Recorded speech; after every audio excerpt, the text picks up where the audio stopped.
آپ اپنے ماں باپ کی فرمانبرداری شروع کر دو، کیونکہ اللہ سبحانہ تعالیٰ نے کائنات کو اسی اصول پہ بنایا ہے کہ جو کرو گے سیم وہی ہوگا۔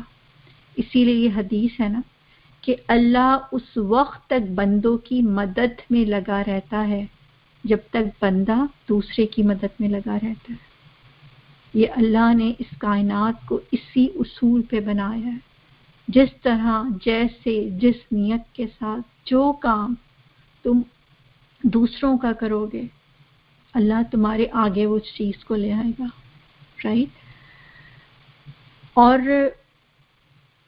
سب سے پہلے اس میں جو ہمیں دیکھنا ہے خاص طور پہ ہیلپنگ ادرس، پوری دنیا میں ہی ہیلپ کر سکتے ہیں ویسے تو ہم، لیکن سب سے پہلے اپنے والدین کی طرف نظر ڈالیں، کیونکہ آج دنیا میں جو اتنے فتنوں کا رونا ہے نا، اس میں ایک یہ بھی رونا ہے کہ اولاد نافرمان ہو چکی ہے، والدین کی کیئر نہیں کرتی، ان کی بات نہیں سنتی، ان کو بڑھاپے میں اپنے ساتھ نہیں رکھتی۔ تو سب سے پہلے اپنے والدین کی طرف نظر ڈالیں کہ میک شیور آپ سے ان کی حق تلفی نہ ہو رہی ہو، ڈزنٹ میٹر دنیا میں کہیں پہ بھی ہوں، اگر ہم امریکہ میں ہیں، کینیڈا میں ہیں اور وہ پاکستان میں ہیں، تو آپ جس طرح آپ ملنے جائیں ان سے یا ان کو مال سے مدد کریں، اور بعض دفعہ والدین کو تو مال کی بھی ضرورت نہیں ہوتی، ان کو صرف آواز سننی ہوتی ہے آپ کی۔ اپنے آپ کو اس جگہ پہ رکھ کے دیکھیں، کیونکہ والدین کو ستانا اور قطع رحمی ایسے گناہ ہیں جس کا بدلہ مرنے سے پہلے انسان کو مل جاتا ہے۔ ہم پڑھتے ہیں نا کہ آخرت میں اس کا بڑا گناہ ملے گا اور یہ، لیکن قطع رحمی یعنی رشتوں کو کاٹنا اور والدین کو تنگ کرنا، جس سے ان کا دل جو ہے وہ تکلیف میں وہ محسوس کریں یا وہ بے چینی محسوس کریں آپ کی حرکتوں سے، اس کا بدلہ انسان، اللہ انتظار نہیں کرتا کہ موت کے بعد ہمیں ملے، دنیا میں ہی مل جاتا ہے۔ اور کس طرح ملتا ہے؟ یہ مکافات عمل ہے۔ اگر والدین کو ستایا تو یہ اولاد ہمیں بھی ستائے گی۔ اگر ہم نے اپنے سگے رشتوں کو، صلہ رحمی کیا ہے؟ کرنا کہ ہر حال میں اپنے رشتوں سے نبھا کے رکھنا ہے، سگے خون کے رشتے خاص طور پہ۔ اگر آج میں اپنے بہن بھائیوں سے یا اپنے سگے اور رشتوں سے، سسرالی رشتے بھی آپ دیکھیں تو سگے رشتے ہوتے ہیں شوہر کی طرف سے، اگر آج ہم ان سے کٹتے ہیں تو آپ سوچیں کہ جب یہ اولاد بڑی ہوگی، ہم کبھی نہیں چاہیں گے کہ یہ اپنے بہن بھائیوں سے لڑائی جھگڑا کریں یا ان سے قطع تعلقی کریں۔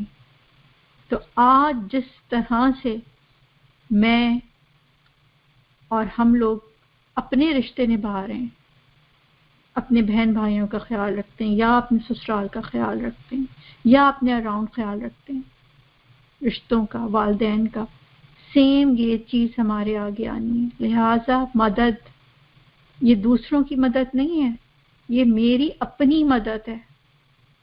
اس وقت کے سب سے بڑے فتنوں میں ایک فتنہ خاندان کے جھگڑے، یہی فتنے ہیں نا آج، ماں باپ کے ساتھ برا سلوک، کیوں؟ کوئی تو وجہ ہے، کیونکہ ہم سے کہیں نہ کہیں غلطیاں پیچھے ہو چکی ہیں جس کا رزلٹ آج سامنے آ رہا ہے۔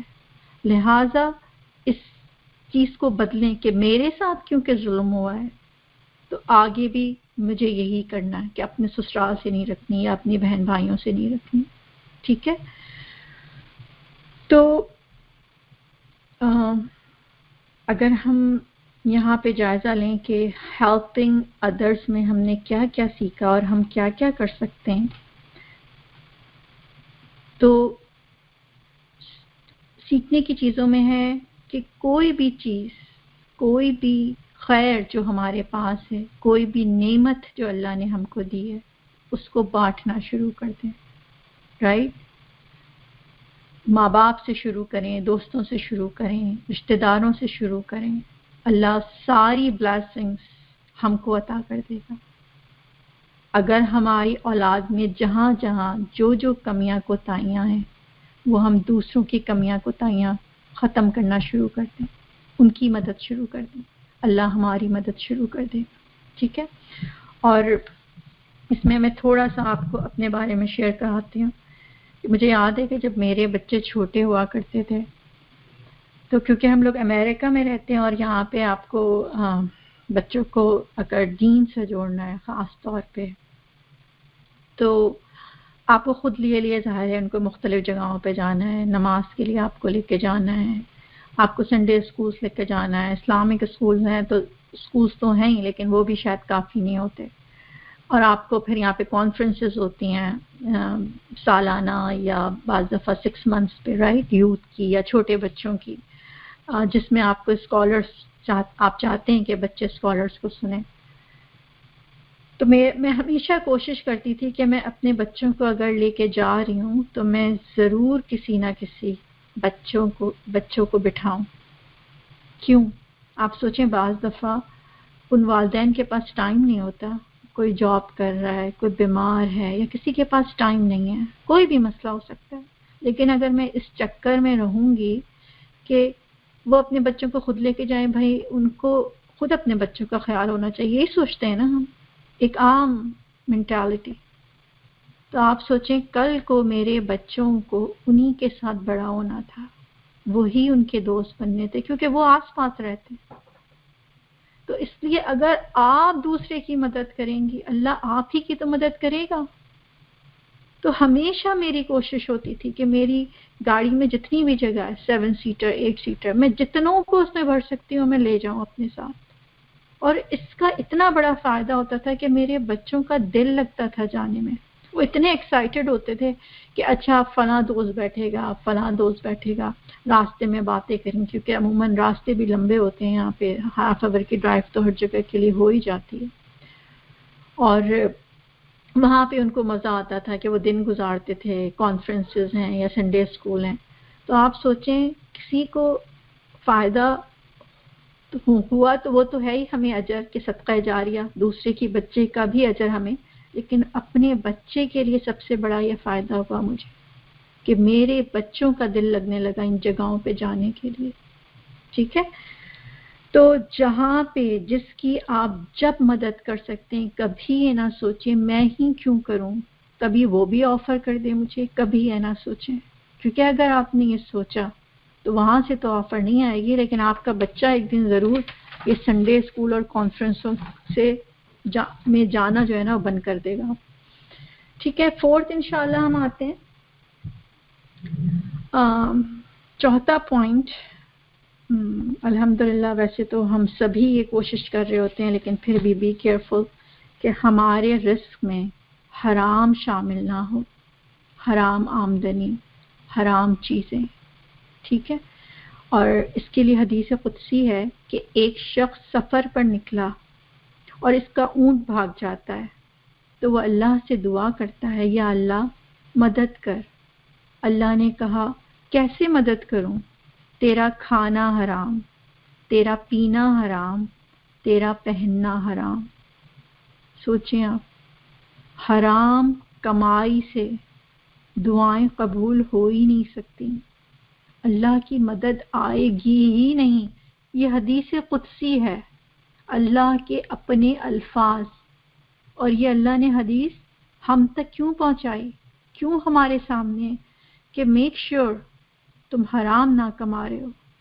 کیونکہ اگر تم حرام کما رہے ہوگے اور تم دعائیں کرو گے بھی تو میں تمہاری دعائیں نہیں سنوں گا. تو اور آپ سوچو کہ پھر جس اولاد کی پرورش حرام مال سے ہوگی، جس میں ناجائز آمدنی شامل ہے، رائٹ، تو آپ سوچو کہ وہ اولاد کیسے صحیح طور پر صحیح ڈائریکشن میں نکل سکتا ہے. How is this possible? ایک عام سا اصول ہے نا کہ آپ سوچیں کہ اگر ہم ایک کریلے کی ویل چڑھائیں گے تو کریلے ہی نکلیں گے نا، اور اگر انگور کی ویل چڑھائیں گے تو انگور نکلیں گے. تو حرام سے حرام ہی آئے گا. اور حلال سے حلال آئے گا. اور ہماری ایکسپیکٹیشنز کہ ہم حرام دے کے بچے سے توقع کریں کہ وہ اچھے کام کرے، تو یہ نہیں ہو سکتا. ٹھیک ہے. اور نبی کریم صلی اللہ علیہ وسلم نے کہا کہ لوگوں پر ایک ایسا زمانہ آئے گا کہ انسان اس بات کی بھی پرواہ نہیں کرے جو مال اس کے پاس ہے وہ حلال ہے یا حرام. اور آپ دیکھیں کہ یہ تو واقعی وہ زمانہ لگتا ہے. اسپیشلی میں نظر اٹھا کے دیکھوں، ہر طرف ہی مختلف طریقوں سے حرام کے دروازے ہم نے اپنے اوپر حلال کر لیے ہیں. اور یہ جو بات ہے اسے اس بات کا احساس بھی نہیں ہے کہ وہ حرام ہے. دیکھیں آپ، سود کس قدر عام ہے، چاہے پاکستان ہو یا امریکہ. اور اس بات کا احساس مٹ گیا ہے کہ یہ حرام ہے. اللہ سبحانہ تعالیٰ سے یہ جنگ کا اعلان ہے. سود لینے والے کے لیے کیا ہے؟ قرآن میں کیا آتا ہے کہ اللہ اور رسول سے جنگ کا اعلان. آپ مجھے بتاؤ کہ اتنا بڑا حرام کام اگر ہم مسلمان مبتلا ہیں اور پھر ہم روئیں کہ ہمارے بچے فتنوں میں کیوں مبتلا ہیں، تو اس رونے کی جگہ ہمیں اپنا جائزہ خود ہی لے لینا چاہیے کہ اللہ اور رسول سے جنگ کر رہے ہیں اور کہہ رہے ہیں ہمارے بچے فتنوں میں کیوں مبتلا ہیں. آپ دیکھیں ناپ تول میں کمی کس قدر عام ہے، اسپیشلی ہماری ہوم کنٹری میں. مانگو کچھ ملتا کچھ ہے، لو کچھ نکلتا کچھ ہے. جائیدادوں پہ قبضہ، بجلی کی چوری، کریڈٹ کارڈز پر فراڈ، شراب کی فروخت جو کہ امریکہ میں بہت ہی کامن ہے. ہم نے اپنے کتنے بزنسز ایسے کیے ہوئے ہیں جس میں ہم حرام چیزوں کو بیچتے ہیں، جس میں سب سے کامن چیز شراب کا بیچنا ہے. رائٹ. تو اور دوسرے سب سے بڑی پرابلم تحفوں کے نام پر رشوت لینا، کتنی کامن چیز ہے. امریکہ میں تو شاید یہ پھر بھی تھوڑے شارٹ لیول پر ہے یا تھوڑے ابھی کمزور ہے اس کا، یہ رشوت اتنی زیادہ حاوی نہیں ہوئی بھی لوگوں پہ. لیکن کیا یہ ہمارے مسلم کنٹری میں کامن نہیں ہے اور اس کو تحفہ سمجھا جاتا ہے، جبکہ رشوت لینے والے اور دینے والے دونوں پر لعنت.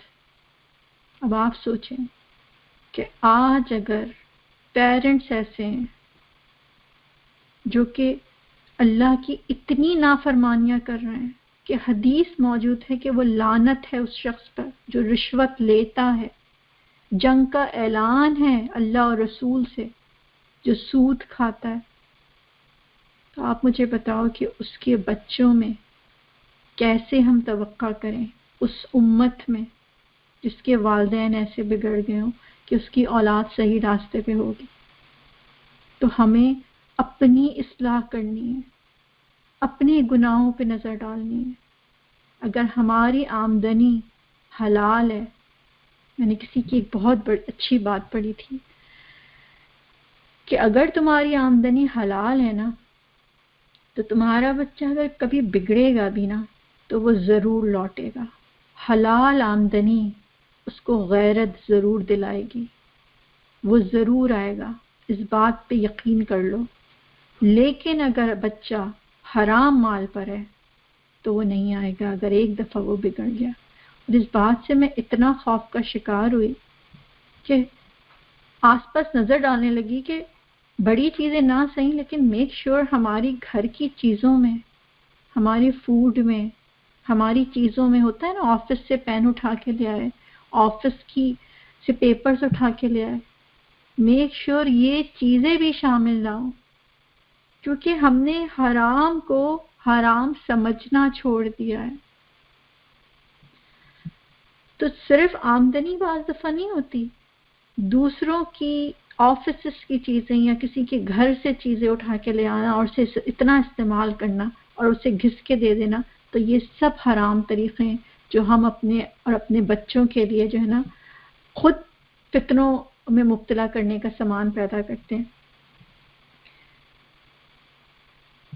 کرنے کے کام کی طرف ہم آتے ہیں کہ ہم کیا کیا کر سکتے ہیں۔ سب سے پہلے استغفار۔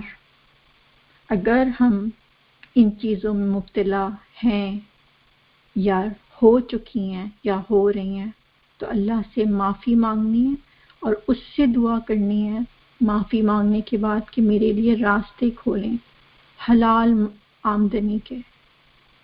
آپ دیکھو کچھ نہیں تو اتنا تو ہم میں سے بہت لوگوں کے ساتھ ہوا ہے کہ ہم نے آفسوں کی چیزیں استعمال کرنی، رائٹ؟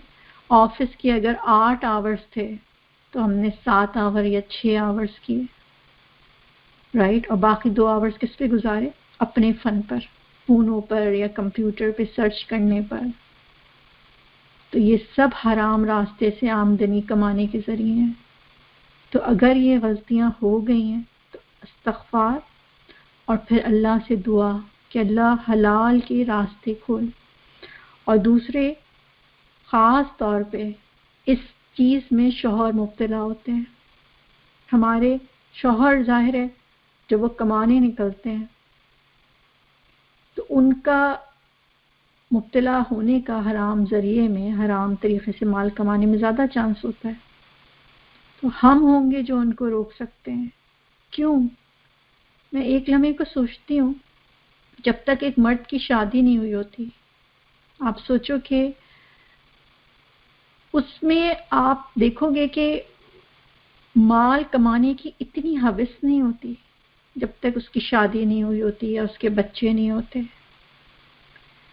لیکن جیسے جیسے اس کی فیملی بڑھتی ہے تو خواہشات بڑھنے لگتی ہیں، اور اس کی ایک بہت بڑی وجہ ہم عورتیں ہوتی ہیں۔ ان کی خواہشات ہوتی ہیں، مجھے یہ چاہیے، مجھے وہ چاہیے، میرے بچوں کو بہترین اسکول میں پڑھنا ہے، ان کو اچھا فوڈ چاہیے۔ آپ سوچو ایک آدمی کو جب آپ صبح شام یہ باتیں سناؤ گے کیا ہوگا؟ ایک دن وہ بہک سکتا ہے نا، شیطان اس کے کان میں یہ بات ڈال سکتا ہے کہ جب اتنے لوگ کر رہے ہیں تو تم بھی یہ غلط طریقے سے آمدنی کمانا شروع کر دو۔ تو سب سے پہلے اگر آپ کے شوہر اس چیز میں مبتلا ہیں تو آپ ان کو یہ بات سمجھائیں کہ نہیں، یہ سب ہماری خواہشات ہیں، ضروریات تو بہت کم ہیں، اور اللہ اسی میں ہمیں برکت عطا کر دے گا جتنا ہے۔ اتنی پیاری حدیث ہے نا، یہ سوچیں، یہ میری زندگی کی سمجھیں کہ ہائی لائٹڈ جو حدیثیں ہوتی ہیں نا، اس میں سے جس میں میں بہت غور فکر کرتی ہوں، اور شاید ابھی بھی بس ایسا لگتا ہے کہ میں اسی حدیث کو یاد کرتی رہتی ہوں۔ حدیث بھی ہے اور پھر آگے قرآن کی آیت بھی اس کے اندر کہ نبی کریم صلی اللہ علیہ وآلہ وسلم نے کہا کہ میں تمہیں قرآن کی ایک ایسی آیت بتاتا ہوں، نبی کریم صلی اللہ علیہ وآلہ وسلم نے کہا کہ میں قرآن کی ایک ایسی آیت جانتا ہوں کہ لوگ اگر اس کو تھام لیں اور اس پر یقین کر لیں تو یہ ایک آیت ان کی پوری زندگی کے لیے کافی ہو جائے گی۔ جب میں نے یہ پہلی دفعہ اتنا حصہ پڑھا، مجھے اتنی جستجو ہوئی کہ آخر وہ کیا آیت ہے نا قرآن کی جو پوری زندگی کے لیے کافی ہے۔ یعنی کوئی پریشانی نہیں رہے گی، پھر آپ کو کچھ مسئلہ زندگی میں نہیں رہے گا۔ اور جب میں نے آگے آیت پڑھی تو سبحان اللہ، سورۃ طلاق کی آیت نمبر 3 اس کا ترجمہ ہے، اور جو اللہ سے ڈرے گا اللہ اس کے لیے راہ نکال دے گا اور اس کو ایسی جگہ سے روزی دے گا جہاں سے اس کا گمان بھی نہیں ہوا ہوگا۔ اللہ کہہ رہے تم مجھ سے ڈر کے ان برائیوں کو، اس گناہوں کو چھوڑ کے تو دیکھو، تمہیں جو چیز چاہیے ہوگا، تمہیں ناممکن لگتی ہے نا، میں تم کو پرووائڈ کروں گا ایسے راستوں سے کہ تم سوچ بھی نہیں سکتے۔ اب سوچو اگر یہ ایک قرآن کی آیت ہم لگا کے سامنے رکھ لیں نا، ہم پورے دن غلطیاں اور گناہوں سے بچ سکتے ہیں۔ جب کوئی فیصلے کا لمحہ آئے آپ اس کی طرف نظر اٹھا کے دیکھ لیں، دن میں کتنے فیصلے کرنے ہوتے ہیں نا، کبھی فون پہ کسی کو اب یہ بات کہنی ہے، یہ کہوں نہیں کہوں، رائٹ؟ تو اللہ کہتا ہے میرے خوف سے گناہوں برائیوں کو تم چھوڑ کے تو دیکھو، میرے لیے، صرف میرے لیے میں تمہیں ہر چیز پرووائڈ کر دوں گا۔ تو جب آپ کے شوہر نہ مان رہے ہوں یا آپ خود ڈگمگا رہے ہو کہ آخر کہاں سے پھر پیسہ آئے گا، کیسے بچے یونیورسٹی اور کالج جائیں گے، تو اس آیت کو اپنے سامنے لے آؤ اور اپنے ہسبینڈ سے شیئر کرو، انہیں یقین دلاؤ کہ یہ اللہ کا وعدہ ہے، اللہ کی خاطر گناہوں سے توبہ کرو، اللہ کی خاطر اپنے مال کو حلال کرو، اللہ تمہیں ہر چیز عطا کر دے گا، ٹھیک ہے؟ تو اللہ پہ توکل اور بھروسہ انشاءاللہ۔ نیکسٹ آج کا ہمارا پوائنٹ ہے دنیا کی چمک دھمک کے فتنوں سے اپنے آپ کو بچانا ہے۔ تو ویری امپورٹنٹ پوائنٹ۔ نبی ایک حدیث ہے، نبی کریم صلی اللہ علیہ وآلہ وسلم نے فرمایا میری امت کے بدترین لوگ، کتنا یہ جو ایک سینٹنس ہے نا، یہی کتنا چوکا رہا ہے نا ہمیں کہ آخر اس کے اندر کہیں میرا ذکر نہ ہو، کیونکہ میں نے تو اس آیت، اس حدیث کو اپنے لیے ہی پڑھا۔ نبی کریم صلی اللہ علیہ وسلم نے کہا میری امت کے بدترین لوگ، انہوں نے بتایا کون ہوں گے۔ ان قریب میری امت میں ایسے لوگ ہوں گے جو طرح طرح کے کھانے اور مشروبات طلب کریں گے اور طرح طرح کے کپڑے لیں گے اور گفتگو میں بے احتیاطی برتیں گے۔ سوچیں، نبی کریم صلی اللہ علیہ وسلم نے کہا طرح طرح کے کھانے اور مشروبات، کبھی یہ چاہیے، کبھی وہ ڈرنک، کبھی فلانا، کبھی یہاں ریسٹورنٹ، کبھی یہ ورائٹی، کبھی وہ ورائٹی، ٹیبلوں پہ لوازمات بھرے ہوئے۔ رمضان کیا ہوتے ہیں؟ پارٹیز ہوتی ہیں، صرف رمضان کے اندر پارٹی ٹائم، اور لباس طرح طرح کے، کبھی اونچی شرٹ، کبھی نیچی شرٹ، کبھی اتنا بھرا ہوا کپڑے، کبھی یہ ڈیزائنر ویئر، کبھی وہ ڈیزائنر ویئر، اور گفتگو میں بے احتیاطی۔ جب انسان کا پیٹ بھرا ہوتا ہے اور وہ اپنے جسم کو خوبصورت لباسوں میں چھپایا ہوا ہوتا ہے نا، تو پھر تو زبان بھی سلپ ہوتی ہے، کیونکہ تکبر آ جاتا ہے نا، پھر تو چال بھی بدل جاتی ہے، پھر تو انسان دوسرے پہ تبصرے بھی بہت آسانی سے کرتا ہے۔ یہ جو لباس کا فتنہ ہے نا، اس نے ہمارے اندر بہت تکبر ڈالا ہے۔ تھوڑا سا بہتر لباس پہن کے آپ دیکھیں ہماری نظریں اور ہماری زبانیں کیسے پھسلتی ہیں، کیسے ہم دوسروں پہ آسانی سے تبصرہ کرتے ہیں، یہ سوٹ، ہاں یہ تو ایسے ہی بیکار سا ہے، یہ تو اس شاپ کا ہے، میرا تو اس شاپ کا ہے۔ اور نبی کریم صلی اللہ علیہ وآلہ وسلم نے بولا آگے، اور یہ طرح طرح کی سواریوں پر سوار ہوں گے، ویرائٹی گاڑیوں کی، ایک ویکنڈ کار، ایک اسپورٹس کار، اب نیا ماڈل آ گیا، اب پرانے کو ہٹا دو۔ سوچیں آپ، ایسا نہیں لگتا کہ یہ بالکل آج ہم پہ فٹ حدیث ہے؟ اور نبی کریم صلی اللہ علیہ وآلہ وسلم بولتے ہیں یہ میری امت کے بدترین لوگ ہوں گے۔ استغفر اللہ۔ سوچو، پیسہ کمانا یا اچھا لباس پہننا یا اچھی گاڑی میں گھومنا یا اچھا کھانا کھانا تو منع نہیں ہے، لیکن یہ آج ہماری زندگی کا مرکز حیات بن گیا ہے۔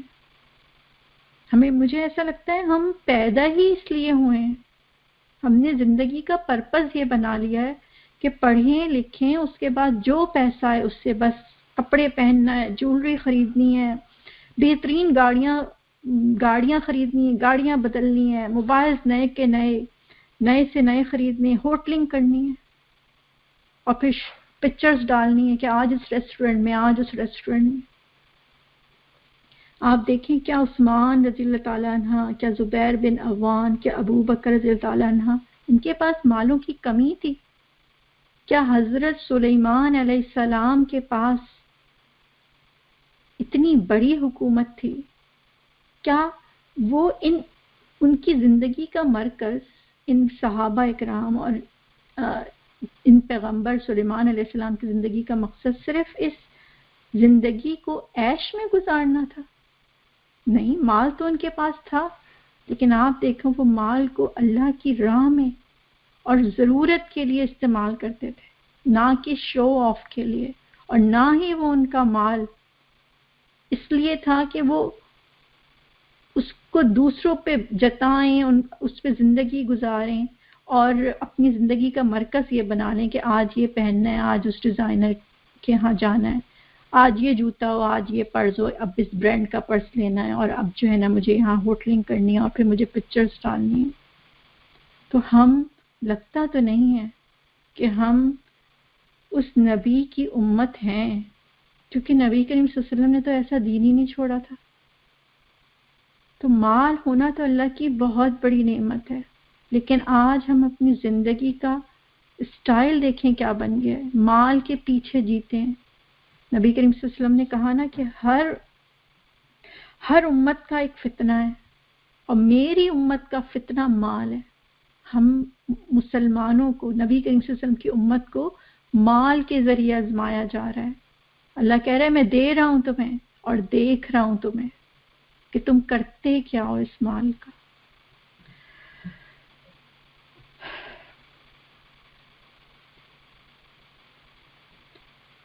آپ کرنے کے کاموں کی طرف آتے ہیں کہ نمبر 1 کہ اس فتنے سے بچنے کے لیے جو ہمارے اراؤنڈ پھیل گیا ہے نا، ایک مقابلے بازی کا، ایک چمک دھمک کا۔ آپ سوچو نا کہ جس امت کے بڑے ایسے ہوں گے جس پہ نبی کریم صلی اللہ علیہ وسلم نے کہا بدترین لوگ، ان کی اولادوں سے اچھے نسلیں کیسے نکل سکتی ہیں؟ نہیں نکل سکتی ہیں۔ تو ہمیں اپنے آپ کو صحیح کرنا ہے، اور کیونکہ میں خود یہاں پہ آپ کے ساتھ یہ کلاسز لینے کی ایک وجہ آپ کو یہ بھی بتانا ہے کہ میں، اگر ہم یہاں پر آئے رائٹ، اسپیشلی میں، تو میں بھی انہی چیزوں سے گزری ہوں، اسی چمک دمک کپڑے کی دوڑ، ڈیزائنر کی دوڑ، وہی سب کچھ تھا زندگی میں۔ لیکن جب اس طرف آئے، خدا کا یہ کلام سنا، یہ نبی کریم صلی اللہ علیہ وسلم کی زندگی سنی، پڑھی، تو کتنا بڑا آپ ایک ڈفرنس محسوس کرتے ہو اپنی زندگی میں، رائٹ؟ کہ اس دور میں تو کچھ بھی نہیں دیا تھا، تو اپنے آپ کو اس دور سے نکالنا ہے ہمیں، کیونکہ اگر میں اس دور میں رہتی، آپ بتائیں میرے بچے تو 10 ہاتھ آگے مجھ سے ہوتے، اور پھر میں یہ روتی کہ میرے بچے فتنوں میں کیوں ہیں۔ تو سب سے اہم کام جو میں نے خود اپنی زندگی میں کیا، جب میں نے قرآن کو سمجھا، حدیثوں کو پڑھا، کہ اپنی کمپنی بدل لو، ان لوگوں کو چھوڑ دو جو اس دوڑ میں لگے ہوئے ہیں، جو دنیا کے پیچھے دیوانے ہیں، ان کو چھوڑ دو۔ نبی کریم صلی اللہ علیہ وسلم نے کہا کہ میرا ایک امت کا ایک گروپ جو ہے وہ ہمیشہ حق پہ رہے گا، اور کوئی ان کا کچھ نہیں بگاڑ سکتا یہاں تک کہ اللہ کا فیصلہ آ جائے گا۔ تو جو لوگ حق پر ہیں، یہ نہیں کہ وہ پیسے والے نہیں ہوں گے، لیکن ان کے اندر یہ دوڑ نہیں آپ دیکھو گے، ان کے اندر آپ سکون دیکھو گے، وہ دیوانے نہیں ہوں گے دولت کے پیچھے، لیکن اللہ نے انہیں سب کچھ دیا ہوگا، رائٹ؟ وہ سفید پوش بھی ہو سکتے ہیں، وہ دولت مند بھی ہو سکتے ہیں۔ اصل چیز کہ ان کی زندگی کا پرپس کی دنیا نہ ہو، تو ان میں اپنی زندگی گزارو، اپنی اور اپنی اولاد کی، ورنہ نہ آپ کبھی بچ سکو گے نہ آپ کے بچے، کیونکہ ہم کتنے دن رہ سکتے ہیں؟ ہم 1 ہفتے، 2 ہفتے، 1 مہینہ، اور پھر وہی اثر، اچھا اب یہ ڈریس تو اتنی دفعہ پہن لیا، اچھا اس کا پرس اتنا اچھا لگ رہا تھا، اچھا یہ ڈیزائنر ویئر میں بھی خریدتی ہوں، دیکھو اب برا بھی تو لگے گا میں اتنا سستا جوڑا پہنوں اور وہ اتنا مہنگا۔ تو بدلو، نکلو اس کمپنی سے۔ اور دوسرا اہم ترین کام کرنے کا، عمل بالمعروف اور نہی عن منکر۔ لوگوں کو نیکی کی طرف بلاؤ، انہیں برائی سے روکو۔ ہم آنکھیں بند کر کے زندگی نہیں گزار سکتے۔ ہمارا آج حال یہ ہو گیا ہے کہ اگر برائی دیکھ رہے ہیں تو ہم کہتے ہیں اٹس نن مائی بزنس۔ نہیں، اگر ہم نے ان کو نہیں بدلا جو ہمارے اراؤنڈ اس سب دوڑ میں ہیں، ان کو نہیں سمجھایا پیار سے، حدیثوں کے ذریعے، اپنی مثال دے کے، کیا ہوگا آپ بتائیں؟ کل کو میں نے آپ کو پہلے بھی بتایا کہ ہمارے بچوں کو انہی بچوں کے ساتھ رہنا ہے، انہی کے ساتھ بڑا ہونا ہے، چاہے وہ میرے خاندان کے لوگ ہوں۔ آپ سوچو بعض دفعہ خاندان میں ہم اپنے آپ کو صحیح کرنے پہ لگ جائیں، کر سکتے ہیں صحیح؟ نہیں، کچھ نہ کچھ گڑبڑ ضرور سننے میں آئے گی۔ کیوں؟ ہم ان کو میسج نہیں دیتے، ہم کہتے ہیں مجھے کیا اپنے سسرال سے۔ نہیں، آپ کو پیار سے ان کو سمجھانا ہے۔ آپ صرف عمل کرو، صرف جو حکم ہے کہ اللہ کہتا ہے روکو برائی سے لوگوں کو اور نیکی کا حکم دو۔ آپ دیکھو کہ وہ عمل کریں نہ کریں، آپ کے گھر میں ضرور سکون آ جائے گا، کیونکہ آپ آنکھیں بند کر کے صرف وہ کر رہے ہو جو اللہ کہہ رہا ہے بس۔ تو یہ دو چیزیں اپنی زندگی میں لے کر آئیں۔ اور تیسری چیز جو ابھی ہم نے پیچھے بھی پڑھی کہ اپنی آنکھیں کھولیں ہم اور لسٹ بنائیں کہ وہ کون سے گناہ ہیں اپنے، صرف میری زندگی اور میرے گھر میں جو گناہ ہیں مگر میں نے اسے گناہ سمجھنا چھوڑ دیا۔ اپنی آنکھیں کھولنا ہے، کیونکہ ہمارا اس وقت کا ایک بہت بڑا المیہ، ہم سب کا، ہمارے گھر میں غلطیاں اور گناہ اور غلط کام ہو رہے ہوتے ہیں مگر ہمیں وہ نظر نہیں آتے، رائٹ؟ نمازیں چھٹ رہی ہیں، دیر ہو رہی ہے مگر ہمیں احساس ہوتا ہے، رائٹ؟ کپڑوں پہ کپڑے بنا رہے ہیں، کپڑے پہ کپڑے بنا رہے ہیں، احساس ہی نہیں ہے۔ مستقل جو ہے نا لوگوں سے چیٹنگ کر رہے ہیں، غلط باتیں شیئر کر رہے ہیں، احساس ہی نہیں ہے۔ تو ان چیزوں سے اپنے آپ کو نکالنا ہے، اپنی غلطیوں کو چیک کرنا ہے کہاں ہم غلط ہیں، رائٹ؟ کہیں میں بھی اس دوڑ میں تو شامل نہیں ہوں جس میں پوری دنیا شامل ہے۔ تو کرنے کے یہ 3 کام انشاءاللہ اللہ سبحانہ تعالی ہماری مدد فرمائے، اور اللہ سبحانہ تعالی ہماری زندگیوں میں وہ تمام چیزیں لے کر آئے جو اللہ چاہتا ہے، اور ہمیں اور ہمارے بچوں کو ایسا بنا دے جیسے اللہ سبحانہ تعالی چاہتا ہے۔ جزاک اللہ خیر کثیرہ۔ انشاءاللہ میں دعا پڑھ لیتی ہوں اور اس کے بعد اگر آپ کا کوئی سوال ہے تو آپ کر سکتے ہیں۔ نیکسٹ ویک انشاءاللہ اس کا پارٹ 2 ہوگا۔ سبحانک اللہم و بحمدک، نشہد ان لا الہ الا انت، نستغفرک و نتوب الیک۔ السلام علیکم ورحمۃ اللہ وبرکاتہ۔ جی، کوسچن آنسر سیشن میں آن کر رہی ہوں، اگر آپ کا کوئی سوال ہے تو آپ اپنا ریز ہینڈ کر سکتے ہیں انشاءاللہ، اور آپ اپنا سوال کر سکتے ہیں۔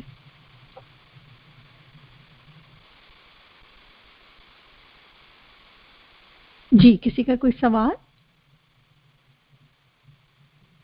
نو سوال؟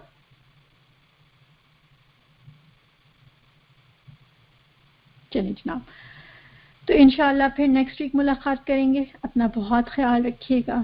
اور جی محمودہ آپ کا سوال ہے، چلیں ہم آپ کو مائک دے دیتے ہیں انشاءاللہ۔